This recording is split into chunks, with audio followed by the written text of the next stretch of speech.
Kanina, napag-usapan natin ang inyong mga pamilya at paano sila naging suporta at inspirasyon sa pagtahak ninyo sa journey na ito. At ngayon naman, natunghayan din natin ang performance ng bago ninyong single na Mapa. Pwede niyo bang ikwento sa atin yung storya behind Mapa? Yung story po behind Mapa, naisulat po siya or nagawa po yung kanta before the pandemic happened. Kasi po, nagtutour po kami all over the country. Tapos, 4 na po yung napuntahan namin. Hindi kami hindi po namin nakikita yung mga parents namin. Magkakasama po kami sa isang bahay. Tapos, parang puro work. Tapos, parang naisip namin, bakit? Or, parang, namimiss na namin yung mga parents namin, gano'n. Parang, oy guys, ano bang gusto niyo sabihin sa mga parents niyo? Parang, since medyo busy nga kami sa career namin. So, yun po, parang doon, nabuo yung kanta. Tapos, talagang ginawa namin extra special kasi bibihira lang naman po namin mapasalamatan yung mga parents namin sa mga ganyang bagay. Ako po, personally, hindi po ako hindi po ako mabukas sa parents mo, yung mga I love you, hindi po kami ganito.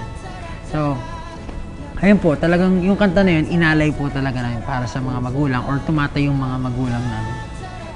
Grabe, nung una ko siyang narinig, talagang naiyak naman talaga ako. And I had to pause para ulitin pa siya. Sandali lang. Okay, ulitin ko ulit. Naiyak talaga ako. Kasi isa naman. Ay, isa naman. Tapos sabay, ganyan. Ang ganda ng song. Ikaw nagsulat nito, di ba? How long did it take for you to write it? Namin kasi po kasama ko si Stel noon. Oh. Hindi po, siguro nung araw na isulat siya, hindi pa totally tapos, siguro mga 18, 17 ganyan. Tapos another day, yun natapos pa. Now let's talk about your fandom naman. They're called 18. Yes. So, sinong nakaisip ng pangalan na ito? Ano yung thought behind the name? Nandun tayo sa nag-meeting kami. Parang iisip kami ng magandang magandang pangalan. Marami kong witty din na ideas before. Pero si Kawata nagsabi nun pa, di ba? Pero yung parang kasi, una biro-biroan lang. Pero parang kasi, syempre SB19. Parang, 18 lang to. Parang As in number 18. naisip mo, 18, 19, 20, parang gano'n. Tapos parang naisip namin, parang maganda nga yung 18 kasi parang pag pinasa mo siya, pwede rin siya maging atin. Kumbaga, sa fandom po kasi parang, normally pag artist nagkakaroon ng achievements, parang sa kanila lang, parang gano'n. Sila. Pero dito po sa fandom namin, since lahat nag-effort, lahat alam mo yun, nagpupuyat sa mga about nasa Billboard's Music Awards kami, atin to lahat. Kumbaga, parang ganun po yung gusto namin sabihin. Kumbaga, hindi kami mag-isa dito sa tagumpay, hindi kami mag-isa sa hardships. Kumbaga, lahat ng ginagawa nating lahat ng fandom at ng SB19, sama-sama atin to lahat. Tapos, lagi rin po namin sinasabi parang kung walang 18, walang 19, SB19. Yeah, parang, And mauna din yung 18 bago yung 19. parang, talaga? I got you. put them first. Parang, Anyway, speaking of 18, no? Nangalap din kami ng mga katanungan mula mismo sa 18 na kailangan ninyong sagutin.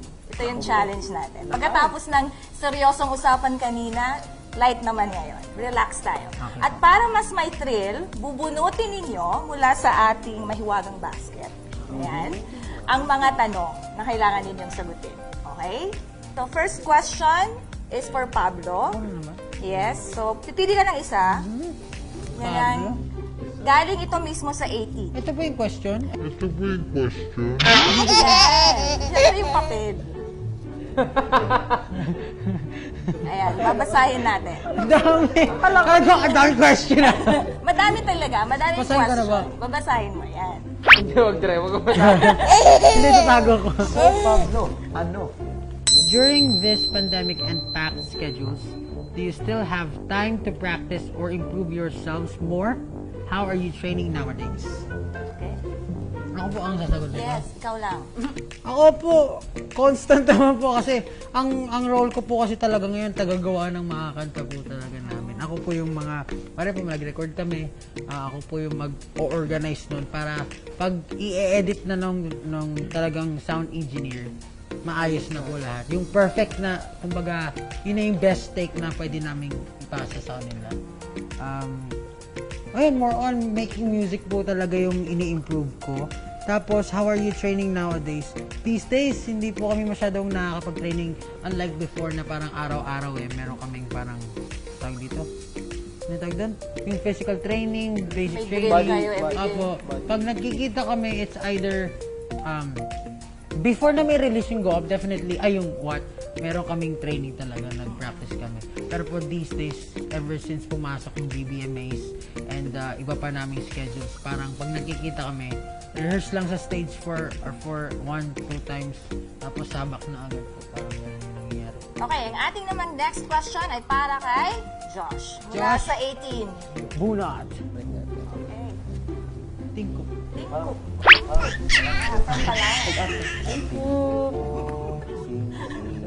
Oh, you were just a fanboy back then, but now, how does it feel that you are already an idol? Talaga? Ay. Oo, it's very overwhelming. Siguro masaya sa feeling din po na naging idol ka na. Natupad mo din yung isa sa mga pangarap mo. Pero masasabi ko, fan pa rin ako hanggang ngayon eh. Kumbaga, syempre yung mga ina-idolize ko before, hanggang ngayon naman idol ko pa rin sila. Isa siguro sila sa mga sa akin, push forward para, alam niyo, makarating din ako dito. Then, yung pagiging idol, alam niyo po, super, thankful ako na nagampanan ko rin to. Kasi, bukod sa pag-share lang ng music, gusto ko i-share sa mga tao yung experiences ko, i-share sa mga tao yung knowledge ko, at syempre, makatulong din talaga. Kumbaga, I wanna be remembered as someone who tried to make a change. And you are making a change. At dahil dyan, next question tayo kay Stel. Estelle! Yan. Ay, bilis. Estelle! Let me know when you Isa lang. Gusto mo dalawa? Pwede lang.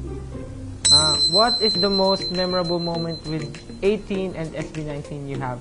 Parang every moment with 18 naman po is the best. Parang ganun. Kasi parang pag nakakasama po kasi namin yung 18, syempre yun lang po yung concert, event, schedule. Before nagkaroon kami ng parang yung napunta tayo sa yung mga nagbigay tayo ng relief goods dun sa mga naanuhan ng Batangas. sa Batangas. Tapos may mga kasama rin kaming 18 na sinamahan kami magbigay ng Naalala mo ba yun? Wala pa po yung pandemic. Nag-boodle fight din po. Oo, nag-boodle fight kami with 18 kasama. Birthday ko rin po, yung first time na celebrate ko yung birthday ko with 18. Parang meron po silang cup sleeve event. Tapos in-invite din po nila ako sa birthday ko. Yung nakakatawa. Kaya lahat po ng moment with 18 sobrang special. Lalo na po yung mga concert namin. Lagi silang nandyan, kasama namin sila. Kahit anong mga bagay na na-experience namin, lagi namin sila kasama. Saka it's really nice na yung 18 actually, they are really involved in all the Yes causes po, din tama. na ginagawa. Hindi lang sila spectators, no? Talagang atin na at 18 talaga. Minsan nga po mas marami pa po silang alam. Minsan mas marami silang input kaysa sa amin. Output Tsaka po, palagi. alam niyo po yung parang yung fandom namin, parang kahit wala kang sabihin, kumikilos sila. Meron silang mga event like papakain sila sa mga barangays. May pantry din po Sobrang sila. nakakataba ganun. po ng puso. Parang, Ito, pantry. grabe, no? Tsaka Iba sobrang yung organized power. nila. Like, kayo voting team, kayo dito, kayo sa mga updates, kayo dito sa mga ganyan. Sobrang, kaya Hindi na nakakagulat. kayo yung nag-organize nun. Sila mismo. Opo, sila. Nagugulat na lang po kami. Dahil dyan, Ken, nagsasalita ka na. Ang next question ay para sa'yo. Oh, Do you still plan to pursue architecture?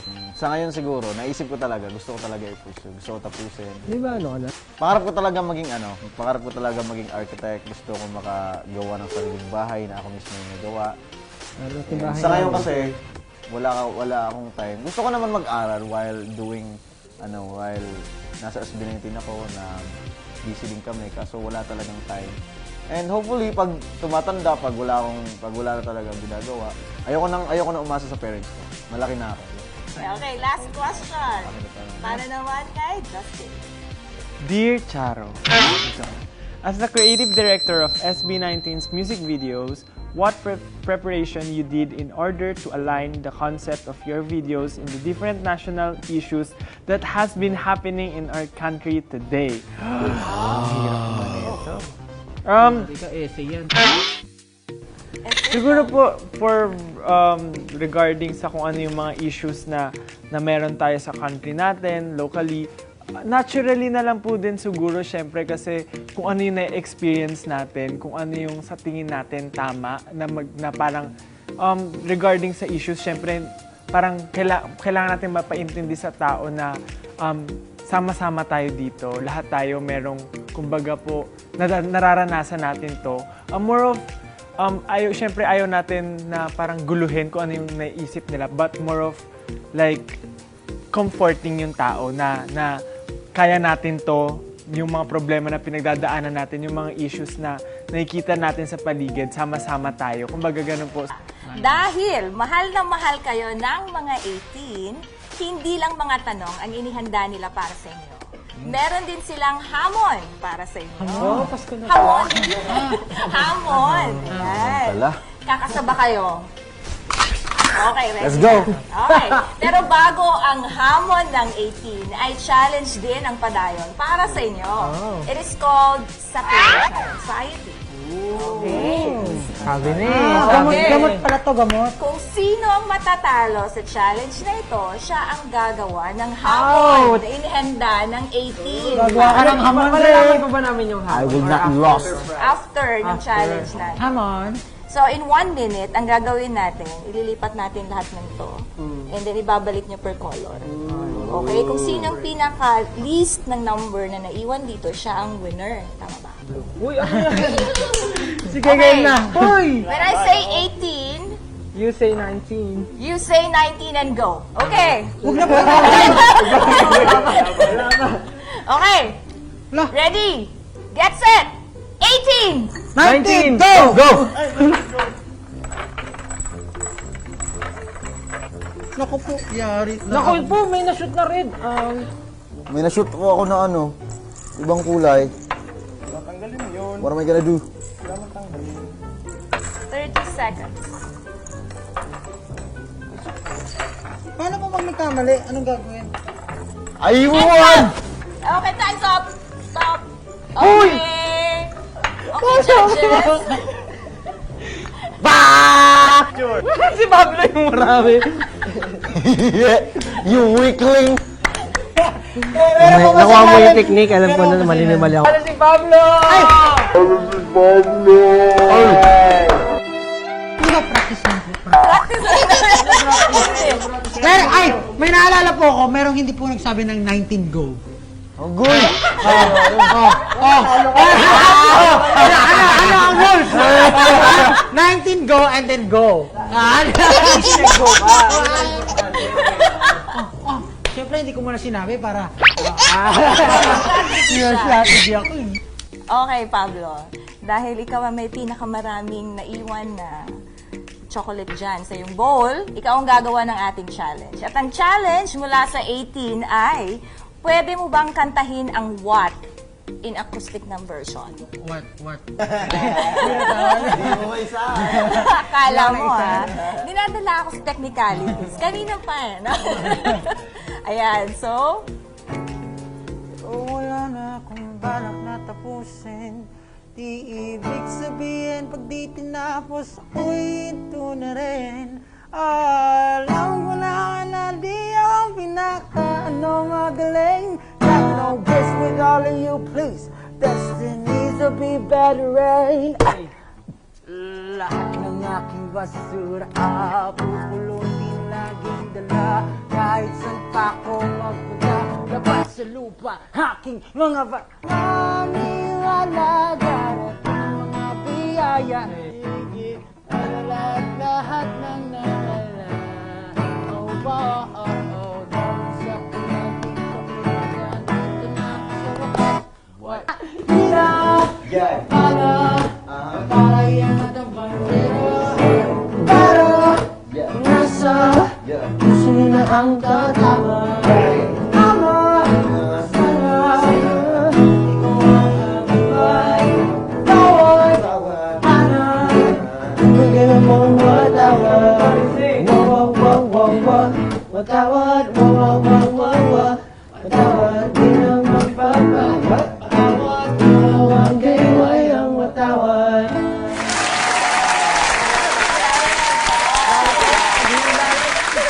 so Ngayon naman, yung next goal, yung gusto malaman ng 18, ang next goal and journey ninyo as a group or bilang meron bang plano mag-individual performer?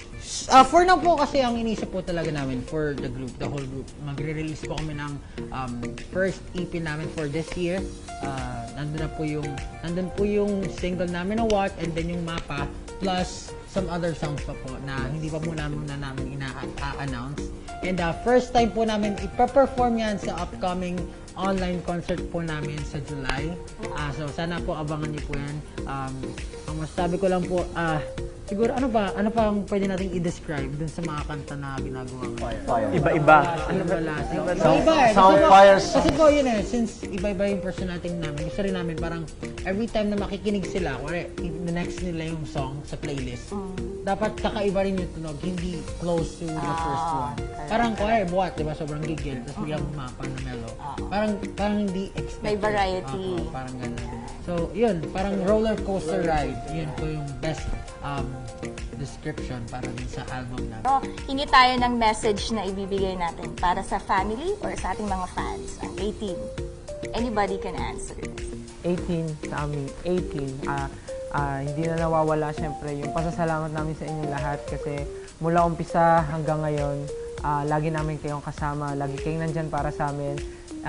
Marami man tayong pinagdadaanan ngayon and marami man kayong personal problems pero nagagawa nyo pa rin matulungan ng SB19. Sobrang lakas nyo doon. Sobrang maraming salamat sa lahat kasi talagang pinapatunayan nyo na hindi lang tayo basta-bastang fandom dahil isa tayong napakalaking pamilya. Kaya ayun, gusto namin pasalamatan kayo and sana dumating yung araw na maibalik namin sa inyong lahat yung mga mabubuting bagay na naigawa nyo para sa amin. At lagi nyo tatandaan na hanggat nandyan kayo at naniniwala kayo sa amin, nandito lang kami ng SB19. And we love you guys. Thank you so much. Yes, gusto rin po namin magpasalamat syempre sa NCCA officials, NCCA Board of Commissioners headed by Chairman Nick Lizazo, and sa NCCA Executive Director Al Ryan Alejandre. Ayan po, super salamat po. Alam niyo po yung craft po na ginagawa namin, yung mga pinaglalaban po namin from the very beginning.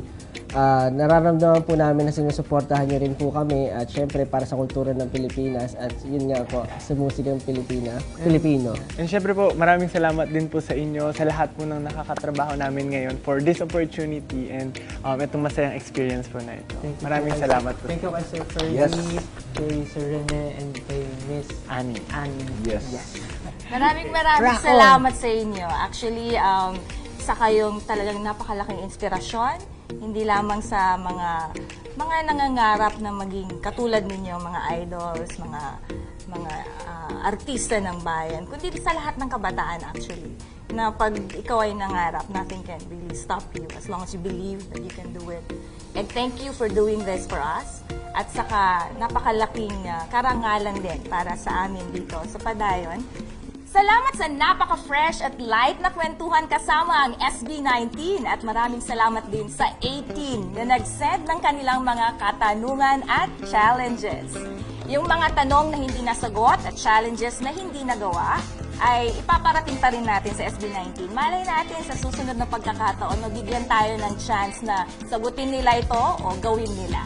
Kaya muli tayong magsama-sama dito lamang sa Padayon!